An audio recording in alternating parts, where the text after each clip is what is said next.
Alors, nous nous retrouvons aujourd'hui pour la dernière conférence au Love Pop-up de la Cour Pérignon, pour laquelle j'ai la chance de pouvoir intervenir une seconde fois sur ce thème, puisque j'étais venue mardi pour vous parler des phénomènes de reproduction et qui recommence et de cette spirale infernale dans laquelle on peut se retrouver.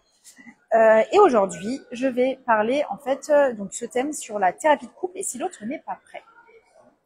Alors, donc, je vais quand même me représenter pour les personnes qui n'ont pas vu le précédent live. Moi, je suis Élise Brancotte, je suis thérapeute en thérapie brève et je pratique notamment, j'ai plusieurs outils. À la base, moi, je suis éducatrice spécialisée de formation. J'ai travaillé pendant une dizaine d'années en toxicomanie et également en protection de l'enfance. Donc, j'ai tout un panel d'outils également éducatifs qui vont venir s'associer à des outils thérapeutiques. Notamment, je pratique tout ce qui est celles qui nous rejoignent. L'hypnose ericksonienne. J'ai également une spécialisation qui me permet, donc en hypnose enfant, qui me permet d'accompagner donc les enfants à partir de 3 ans, les adolescents et la famille dans sa globalité, mais donc également les personnes de façon individuelle dans la famille. C'est très souvent que je reçois les enfants et que je vais recevoir les parents après de façon individuelle pour pouvoir accompagner la famille de façon globale. J'accompagne également via l'outil d'hypnose périnatale donc les femmes enceintes dans l'accompagnement de la grossesse pour créer le lien avec le fœtus, mais également pour préparer l'accouchement en fonction de ce qu'elles souhaitent. On n'est pas forcément dans de la préparation à l'accouchement sans douleur, mais voilà, vraiment vers quoi on veut aller, qu'est-ce qu'on souhaite comme type d'accouchement. Et puis surtout créer ce lien et accepter, 9 mois où on peut se préparer aussi à être maman et être parent de façon générale, puisqu'on accompagne également le coparent. Et je pratique donc également cet outil qui sont les constellations familiales, où la définition est plutôt les interactions entre les différents membres d'un système. Et c'est juste qu'on dit constellation familiale parce que la famille est le plus gros système, avec surtout celui avec le plus d'intrications et qui va avoir le plus d'impact sur la personne qu'on est. Donc c'est aussi pour ça qu'on appelle ça les constellations familiales. Et c'est Bert Hellinger qui a créé cet outil thérapeutique que j'utilise très régulièrement dans mes séances. Mais je peux, dans une séance, en fait, switcher d'un outil à l'autre. C'est-à-dire qu'on ne va pas venir forcément me consulter pour me dire je veux une constellation familiale ou je veux une séance d'hypnose.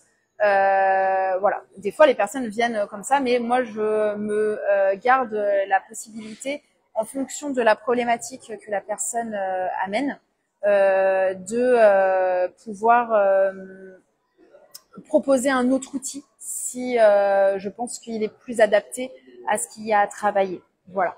Un petit peu comment je fonctionne.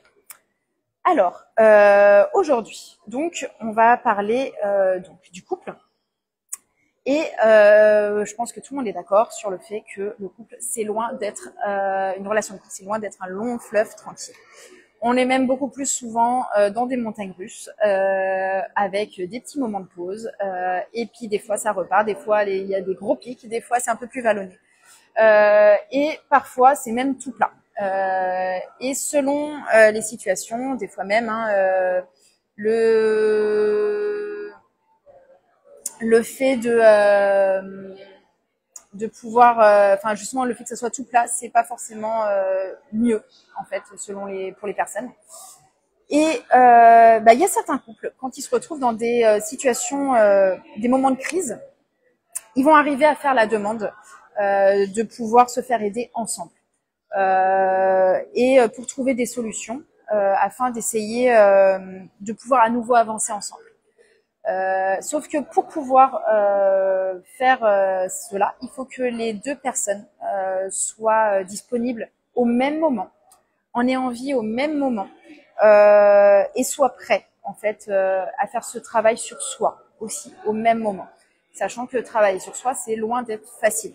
Et c'est pour ça que dès qu'on commence en fait, enfin voilà, à vouloir faire ça, bah déjà on a déjà fait une grosse partie du chemin.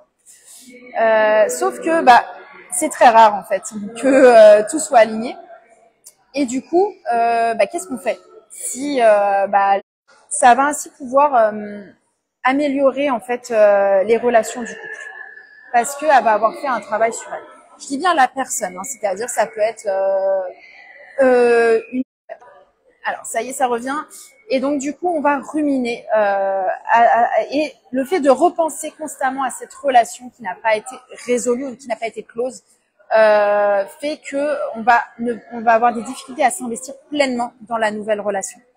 Ça peut être aussi le fait juste tout simplement de continuer de penser à cette personne-là. Et là, bah en fait, c'est aussi un choix, c'est-à-dire se dire est-ce que je retourne vers cette ancienne relation ou est-ce que je veux vraiment m'investir, mais par contre, ça m'empêche de m'investir. Donc, il va falloir aller travailler sur cette ancienne relation pour pouvoir la clore, pour pouvoir être au clair avec, pour pouvoir être apaisé avec cette relation et qu'elle vienne plus nous envahir dans notre nouvelle relation. Voilà, c'est une relation qui est passée, mais parfois, bah, il y a certaines relations passées, et ben on a besoin d'aller les clore, même si elles datent d'il y a très longtemps. Voilà. Donc on va pouvoir travailler ça. Ça va aussi, ce qui va pouvoir aussi poser problème, c'est quand une des personnes va vouloir changer son conjoint. C'est-à-dire qu'il va y avoir un déséquilibre dans le couple parce que la personne va avoir envie de modeler son conjoint pour avoir la personne qu'elle souhaite. Et dans ces moments-là, bah, du coup, la personne a du mal à pouvoir s'investir en fait bah, dans cette relation parce qu'il y a un déséquilibre qui est très fort et qui va être amplifié parce que tant que la personne elle va vouloir changer la personne. Et sauf que, alors oui, les personnes peuvent changer. Et au contraire, on évolue au fur et à mesure de notre vie de couple. Mais sauf que le but est vraiment d'évoluer ensemble, chacun de son côté, mais avec un but commun.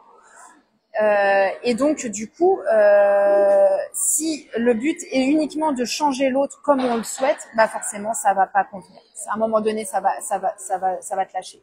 Donc là, pour les personnes, donc là, on va pouvoir travailler ça avec l'un ou l'autre sur pourquoi on a toujours ce besoin de modeler et qu'on n'arrive pas à trouver ou sinon la personne qui nous correspond vraiment.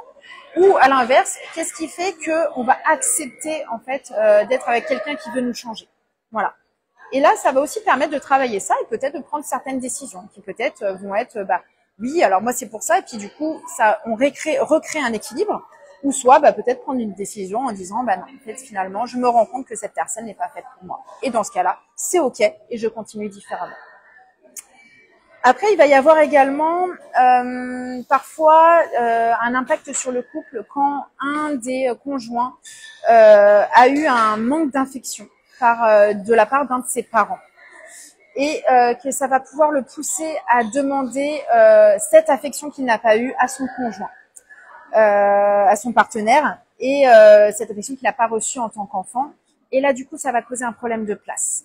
C'est-à-dire que du coup, le conjoint va se retrouver à vouloir notamment parfois sauver l'autre, va parfois accepter de le faire, mais à le porter. Et là, du coup, pareil, on a un déséquilibre et un problème de place. Et donc là, on va pouvoir, une des solutions, quand on arrive à identifier ça, ce mécanisme-là, ça va être d'aller travailler sur justement sur ce manque d'affection qu'il y a eu.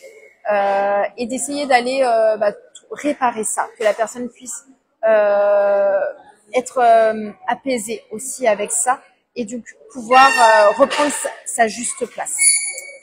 Je suis désolée pour le bruit qu'il peut y avoir un peu autour, j'espère que ça ne perturbe pas trop. Et donc bonjour aussi à ceux qui nous rejoignent d'ailleurs. Alors donc oui, ce niveau voilà de problème de place, mais on va également pouvoir demander aussi, enfin proposer aussi à la personne qui elle va avoir tendance justement à compenser ça. Qu'est-ce qui fait que elle va accepter aussi de prendre cette place qui n'est pas la juste place aussi. Qu'est-ce qui fait qu'elle va avoir tendance à accepter de porter l'autre alors que ce n'est pas son rôle. Et parce qu'elle aussi, elle a peut-être aussi ce mécanisme du sauveur aussi. Voilà, un petit peu comme j'en parlais aussi dans le précédent live. Donc voilà, on va pouvoir également travailler sur cette problématique-là. On va également pouvoir travailler sur la problématique.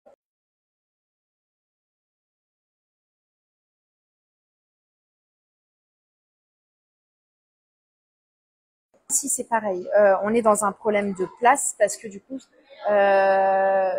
l'autre va justement avoir une place de parent et pas de conjoint. Donc là, c'est pareil. Comme tout à l'heure, on va pouvoir aller travailler, mais sur les deux places en fait. Sur pourquoi il y en a un qui va avoir tendance à accepter ça et pourquoi l'autre, qu'est-ce qu'il y a eu qui fait que il n'arrive pas à prendre cette place d'adulte. Voilà. Donc, on va vraiment pouvoir aller travailler justement dans les générations précédentes, dans tout ça, sur essayer que ça puisse s'apaiser pour que la personne puisse à nouveau s'investir pleinement dans sa relation de couple. On va également pouvoir travailler sur une des problématiques qui peut avoir justement un gros impact sur un déséquilibre dans le couple, c'est quand il y a justement un déséquilibre, on appelle ça entre le donner et le recevoir. Alors là, on peut le retrouver dans plein de sacrifices. Et donc voilà, là aussi, c'est comment rééquilibrer ce déséquilibre des deux côtés, en fait, des deux parties. On peut vraiment accompagner. Alors, ça y est, c'est par l'autre sexe. Et qui, du coup, voilà, désolé, il y a pas une très bonne connexion aujourd'hui, donc on va essayer de tenir. Voilà, le fait qu'il y a eu voilà, un événement traumatique vis-à-vis de l'autre famille, et donc je dois être loyale envers cet événement. En fait,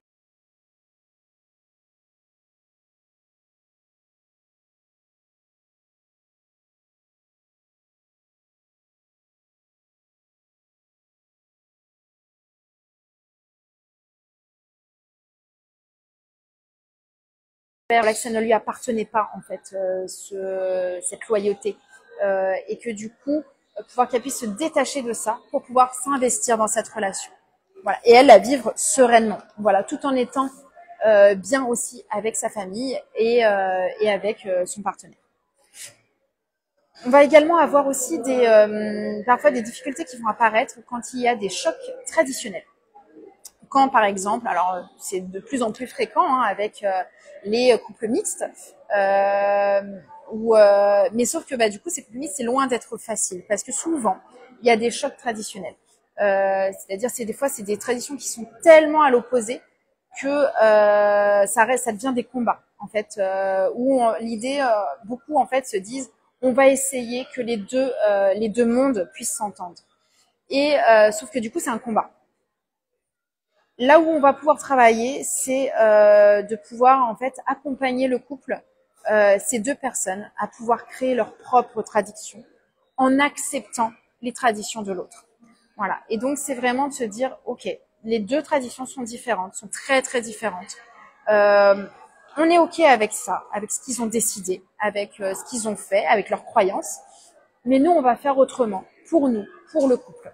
Et on va pouvoir se construire nos propres traditions et notre propre futur. Voilà, on va pouvoir vraiment travailler là-dessus. Et il y a aussi donc un autre paramètre, c'est quand les bases du couple ne sont pas solides au départ. Et là, c'est pareil, ça peut être très fréquent, par exemple, quand on va se mettre en couple avec quelqu'un parce qu'il le faut. Parce que là, on arrive à un âge critique et il faut absolument être en couple. Ou parce qu'il y a une pression sociale. Ou parce qu'il y a eu un accident de parcours et qu'il y a un bébé en route. Et donc là, on se dit, on va se mettre en couple parce qu'on a décidé que de garder le bébé et que du coup, on pense qu'il faut se mettre en couple forcément pour accueillir cet enfant. Ou quand les enfants aussi, comme je disais, parce qu'on se dit que c'est l'âge et là, il faut absolument, si je veux avoir des enfants, pour pouvoir se mettre en couple. Voilà. En tout cas, il y a plein des fois de bases, ou aussi les mariages forcés, malgré tout, la pression familiale. Voilà, comme je disais, il y a quand même les solutions, elles vont être différentes selon chaque situation. Et il faudra d'abord mettre en fait en lumière toutes les intricacies. C'est bon.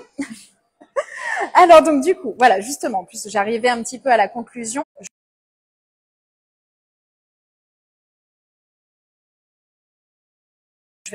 Les solutions, elles vont être différentes en fonction des personnes, en fonction des situations. Et donc, on va d'abord mettre en évidence toutes les intrications qui causent ces difficultés et pour pouvoir remettre les choses dans l'ordre. Voilà.